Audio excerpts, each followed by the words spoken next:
Niseme katika wilaya yetu ya Kakonko hali yetu ya usalama ni ya utulivu kabisa.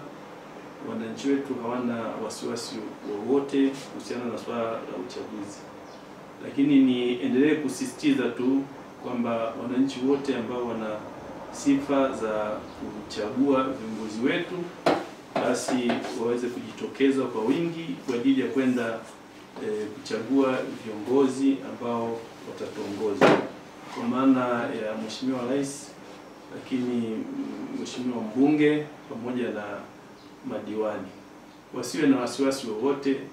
Vyombo vyetu vya ulinzi na usalama vimejipanga vizuri kuhakikisha wananchi wetu wanafanya uchaguzi kwa amani, lakini utulivu mkubwa.